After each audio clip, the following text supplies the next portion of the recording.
Ẹ káàbọ̀ sí iléeṣẹ́ wa gbogbo ọmọ Yorùbá ọdẹ ọdún bí ṣàlàáfíà la bá gbogbo lé bẹ́ẹ̀ ni Yorùbá nation ní ọ̀nà àbáyọ bí wọ́n fẹ́ bí wọ́n kọ̀ Yorùbá nation ló lè ṣe ẹ lọ́wọ́ yìí olóyè Sunday Igboho ti jáde síta bàbá ti sọ oríṣiríṣi ọ̀rọ̀ bí àwọn DSS bí wọ́n ṣe wọlé tọ̀ bàbá wọlé bí wọ́n ṣe wọlé tọ̀ olóyè Sunday Igboho tí wọ́n ṣe bó ṣe wù wọ́n lọ́wọ́ yìí olóyè Sunday Igboho ti sọ bí òun ṣe kojú àwọn DSS pàápàá jùlọ bí àwọn DSS bí wọ́n ṣe yin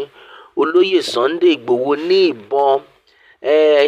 ṣebí àwọn kan ní pé olóyè Sunday Igboho pé àwọn pé ó kán lápá ó kán lẹ́sẹ̀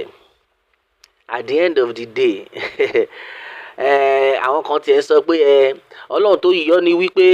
àwọn DSS wọ́n rí ọlọ́run tó yọ ni pé wọ́n rí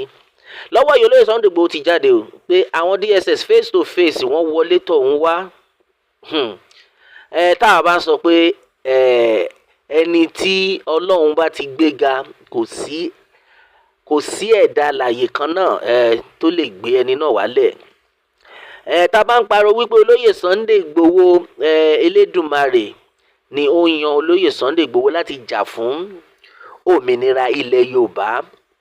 àwọn kan máa ní pé a kàn ń pariwo ni a kàn ń tanra wa ni èèyàn mélòó nínú yín ìwọ tí ẹ lọ dán wò wípé o fẹ́ kojú ìbọn àbí gbogbo nǹkan tó ṣẹlẹ̀ sólóyè Sunday Igboho lọ́jọ́ yẹn ta ni ẹni tí Ọlọ́run ò yàn Elédùmarè ò yàn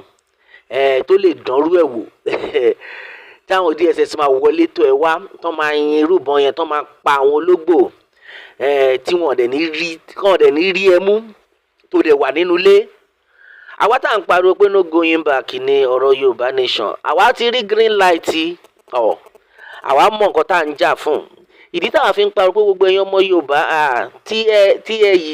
yìí ń ṣe tìkọ̀ tẹ́ ẹ̀ ń ṣe tìkọ̀ tí ẹ̀ gba olóyè Sunday Igboho gbọ́ tí ẹ̀ ń wò pé ṣé kò ń ṣe olóyè Sunday Igboho títí ìlú Igboho abẹ́gì bọ̀bọ̀ tó wà ní abẹ́gì ó máa ṣe o. Gẹ́gẹ́ bí olóyè Sunday Igboho ti ṣe ṣàlàyé ó ní àwọn ọ̀pọ̀lọpọ̀ àwọn èèyàn tí wọ́n ti gbọ́ story yẹn but now olóyè Sunday Igboho ṣẹ̀ṣẹ̀ jáde lórí eléyìí o bàbá jẹ́ kí ó yé gbogbo ọmọ ìlú wípé àwọn DSS wọ́n wọlé wọ́n yin òun ní ìbọn at the end of the day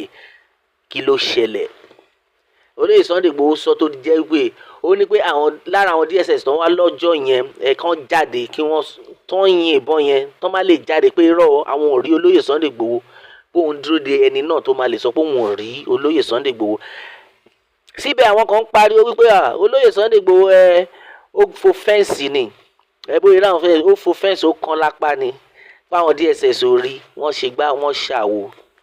ó máa ṣe o. Wújà bless ne let no man curse òun ni ọ̀rọ̀ Yorùbá nation yìí òun ni ọ̀rọ̀ olóyè Sunday Igboho bí wọ́n fẹ́ o bí wọ́n kọ̀ Yorùbá nation ní ọ̀nà àbáyọ lọ́wọ́ yìí olóyè Sunday Igboho ti sọ oríṣiríṣi gẹ́gẹ́ bí àwọn DSS bí wọ́n ṣe yin ìbọn at a close range wọ́n wọlé kí ló wá ṣẹlẹ̀ báwo lolóyè Sunday Igboho ṣe escape ó yin ìyà ọ̀pọ̀lọpọ̀ wọn lẹ́nu títí di ọ̀la ó tẹ̀ dá wa lójú pé lára àwọn DSS tó ń wá yẹn ó ṣùọ̀ wípé bọ́n ṣe tán anywhere tó má ti rí olóyè Sunday Igboho báyìí tó wá lè bàbá lélẹ̀ uncountable DSS fired guns at me Sunday Igboho accuses DSS of attempting to kpai him during raid. Yorùbá nation agitator Sunday Adeyemo, popularly known as Sunday Igboho, has accused operatives of the Department of State Services DSS of attempting to kpai him during the invasion of his home. Igboho made this known while speaking at the palace of the Oloye of Owo, Ọba Ajibade Gbadegesin Ogunoye III. Nigeria on Point records that the freedom fighter was declared wanted after confronting Fulani herders accused of buying farmers in the southwest, as well as for championing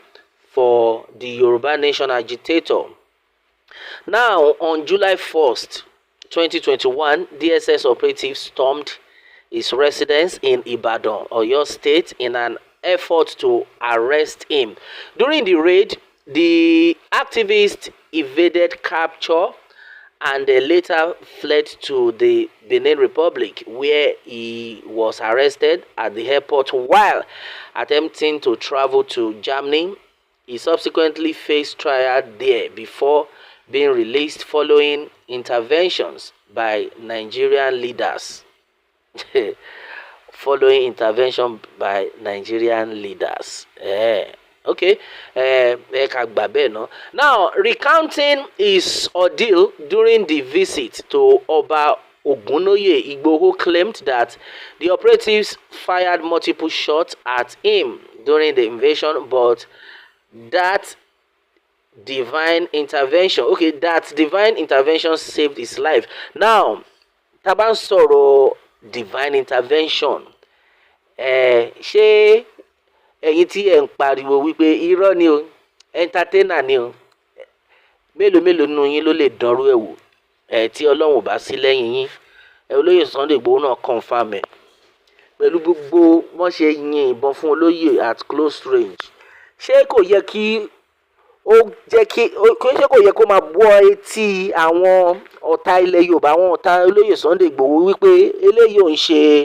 èèyàn lásán o, pé eléyìí ò ń ṣe ẹni tó yẹ ká máa bájà, irú Ìbà Gani Adams. Ṣé kò yẹ kó ti hàn wé bọ̀bọ́ yìí no ẹni tó lọ́hùn yàn ni, ẹ jẹ́ ń filẹ̀, ẹ jẹ́ ń support ẹ̀, ó máa ṣe o. Àní ká fi tẹ̀gàn, ká yọ tẹ̀gàn kúrò. Ẹ̀yin ọmọ Yorùbá, olóyè Sunday Igboho is a special being.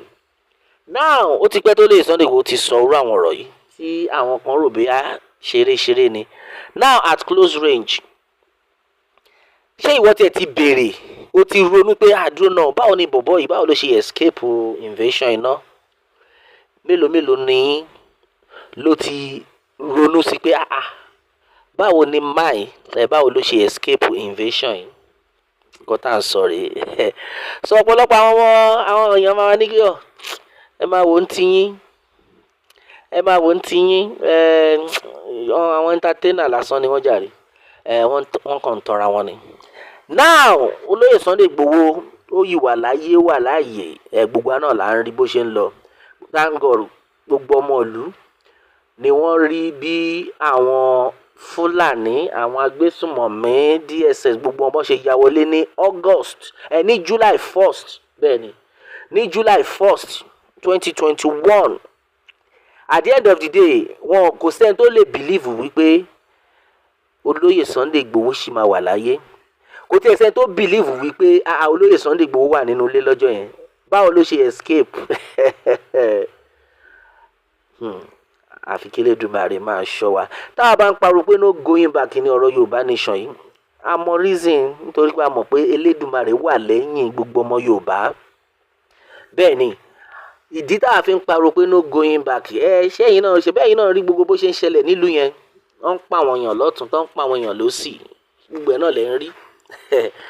Náà olóyè Sunday Igboho ti jáde síta, bàbá ti sọ at close range, wọ́n rí olóyè báyìí, wọ́n yìn at the end of the day, kí ló dé tí wọ́n ṣe rí mú? Ìwọ wá ń pariwo pé káwọn ọmọ Yorùbá nation kan gbẹ́nu dákẹ́, lẹ́yìn tọ́lọ́run ti yan èèyàn kan pé kò sí nǹkan tí wọ́n lè ṣe, pé kò sí nǹkan tí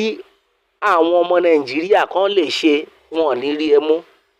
Ìwọ wá ní pé káwa má pariwo no going back. Wọ́n yìn mí níbọn.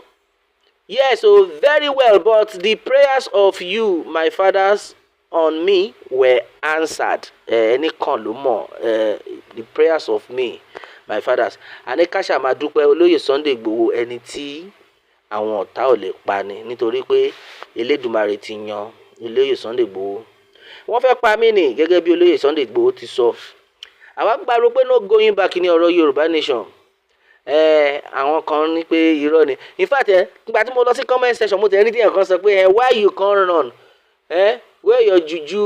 noise maker ẹni tó sọ eléyìí Tajudeen Abdulfatai ẹni tó sọ ọmọ Yorùbá ni o in fact ẹ yẹ kí n bá yín screenshot tiẹ̀ kẹ́ ẹ lè mọ̀ pé àwọn ọmọ Yorùbá kan àwọn ọ̀dàlẹ̀ àwọn ò tiẹ̀ mọ̀ pé bẹ́ẹ̀ lè gan Yorùbá ni Tajudeen lára àwọn tí wọ́n fi àtọ̀ Fúlàní bí lélẹ́yìí ó lórí láyà ó sọ pé why you can't run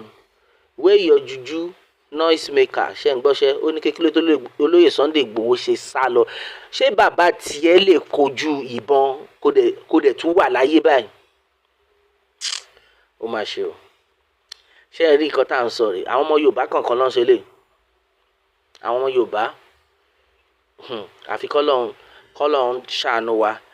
táwọn bá ń pa pé Yorùbá nation ní ọ̀nà àbáyọ ó nídìí o yes ó nídìí nítorí wípé àwọn ọ̀dàlẹ̀ Yorùbá wọ́n pọ̀ síbí àwọn kan náà kówó fún àwọn kan ni wọ́n kówó fún pé ẹ lọ pọ́ìntì bọ̀bọ́ yẹn jáde lára àwọn tó ń jọ ń play snooker tó ń play table tennis òun náà ló ń parọ́ pé ẹ pa ológbò yẹn ó lè ti sá sínú ológbò yẹn òun àti ológbò yẹn wọ́n jọ lẹ̀pọ̀ nípa díẹ̀ ni ẹ pa kí ló dé Yorùbá nation ní ọ̀nà àbáyọ bí wọ́n fẹ́ bí wọ́n kọ̀ Yorùbá nation ló lè ṣe bẹ́ẹ̀ ni àníríjù báyìí lọ lórí ilé gbogbo ọmọ Yorùbá a ó máa bẹ̀ o ọbẹ̀ níbẹ̀ ṣọ àtẹ́lẹsẹ̀ abẹ̀nàwọ̀ ẹni tó bá láwá bọ̀là ní débá kí Elédùmarè kó bùkún fún orílẹ̀-èdè Yorùbá ó dàbọ̀.